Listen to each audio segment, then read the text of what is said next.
So nutrient limitation. More than light, nutrients limit primary production in the different geographical regions of the ocean and in lakes. A limiting nutrient is the element that must be added for production to increase. The nutrient most often limiting marine production is either nitrogen or phosphorus.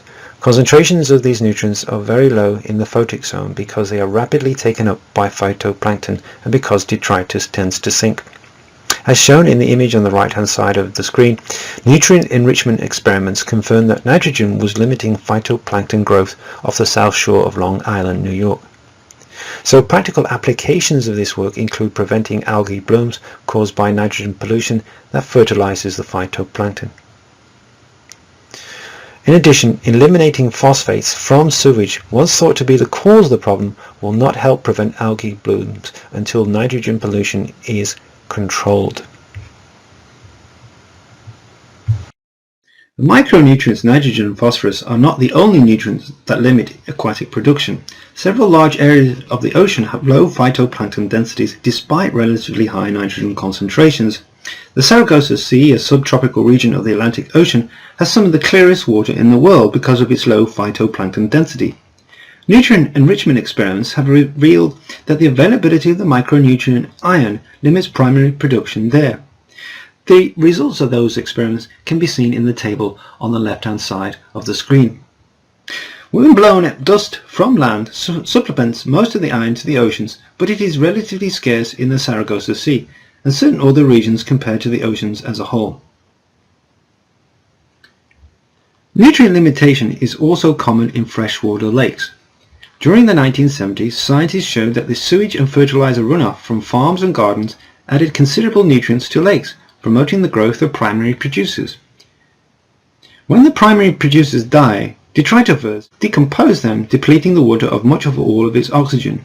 The ecological impacts of this process, known as eutrophication, include the loss of many fish species from the lake. So let's have a quick look at primary production in terrestrial ecosystems. At regional and global scales, temperature and moisture are the main factors controlling primary production in terrestrial ecosystems. Tropical rainforests, with their warm, wet conditions that promote plant growth, are the most productive terrestrial ecosystems. In contrast, low productivity systems are generally hot and dry, like many deserts, or cold and dry, like Arctic tundra. Between these extremes lie the temperate forests and grassland ecosystems, with moderate climates and intermediate productivity. The climate variables of precipitation and temperature are very useful for predicting NPP in terrestrial ecosystems. For example, primary production is greater in wetter ecosystems, as shown in the NPP and annual precipitation plot on the right hand side of the screen. So let's have a look at some of the examples of climate change on production. Climatic factors such as temperature and precipitation affect terrestrial NPP.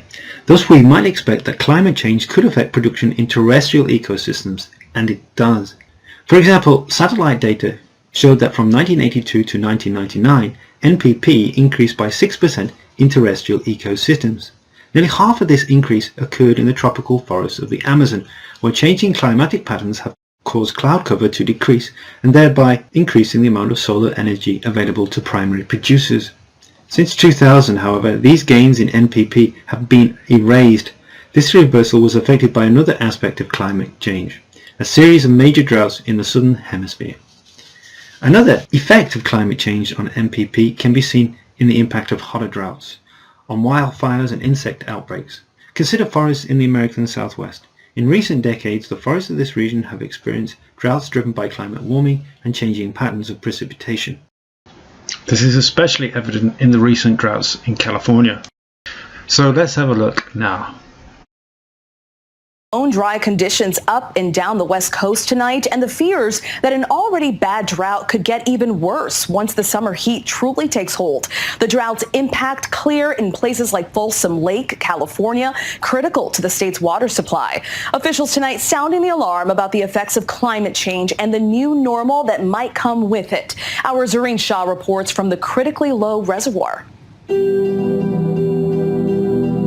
Folsom Lake is one of California's largest reservoirs, crucial to providing water to the state's 40-plus million residents. But it's dramatically shrunken this year, docking dozens of boats on dry land.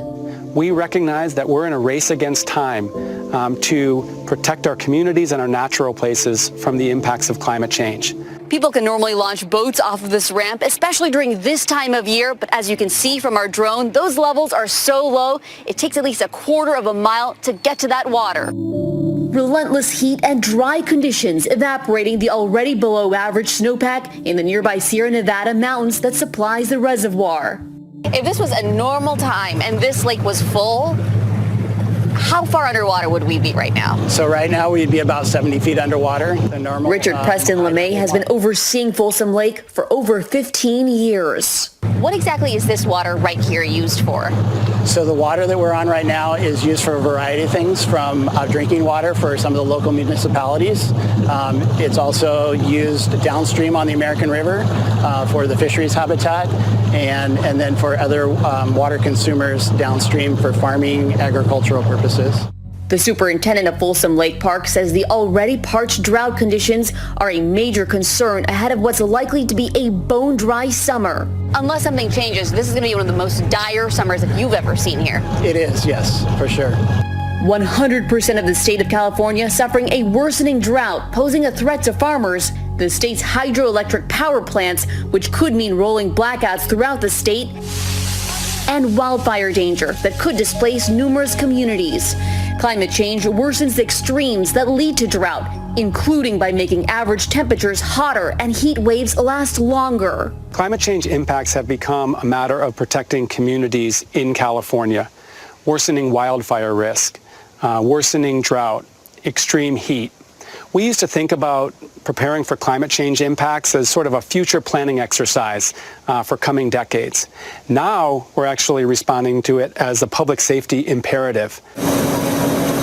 California's Natural Resource Secretary seeing the effects of climate change year after year, publicly confronting former President Donald Trump in the midst of the state's historic 2020 fire season.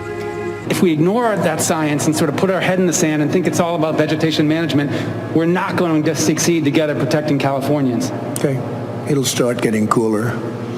You just watch. I wish science agreed with you. Hey, well, I don't think science knows, actually. Now he's focused on solutions. We do have to take action. We cannot stick our head in the sand. We have to be driven by science and facts and actually make the investments and make the decisions that we need to, both to reduce carbon pollution and combat climate change and protect our communities in the meantime. Wade Crowfoot says the state is currently in its second drought season and drastic measures could be ahead if it continues. Of 2015, I remember guidance from the state for us to take certain actions at home. Yeah. To limit water to not flush us off and take shorter showers. Are we headed in that direction right now? We don't know how long this drought will last. And if this drought, for example, lasts into a third dry winter, those types of restrictions would certainly be possible, if not expected. Just this week, one of the state's largest counties, Santa Clara, announced it will restrict water use, even opening the door to fine people if they waste water. And California's wine industry suffering from the continued water shortages, forcing wineries to adapt. We're planning on coping with the climate change and the reduction of rain. We don't see that it will necessarily be improving, and we want to be prepared. At Acquiesce Winery, the all-female farms owner Susan Tipton says her harvest took a 25% hit last season. It's a worry. I wonder if my granddaughter will be able to walk through this vineyard one day and make wine from it. So concerned, she says she recently donated part of her 18 acres to UC Davis to study which grapes farmers should be planting to best thrive in these changing conditions. Water is a finite thing. And to preserve the art of making wine, she and many local farmers placing a tax on themselves, partly for monthly meetings with climate scientists. What is it like emotionally? This is something you've poured your heart into. You started this winery. I think that, it's disturbing for sure, worrisome for sure, but I think you have to put a spin on it to think long term and what you can do. holding on to hope as the world continues getting warmer. Despite everything that happened, you're hopeful. Oh, certainly. Yes, you have to be. Zoreen Shah, ABC News, Folsom Lake. These ongoing droughts in turn have led to increases in the area burned by wildfires and the area affected by outbreaks of bark beetles such as the mountain pine beetle. As a result, tree mortality has increased and MPP has decreased in these forests. Now, since 2010, Californian forests have lost over 100 million trees due to drought and bark beetle outbreak. In the next short film, we'll look at the severity of this outbreak and the damage it is doing to the forests in North America.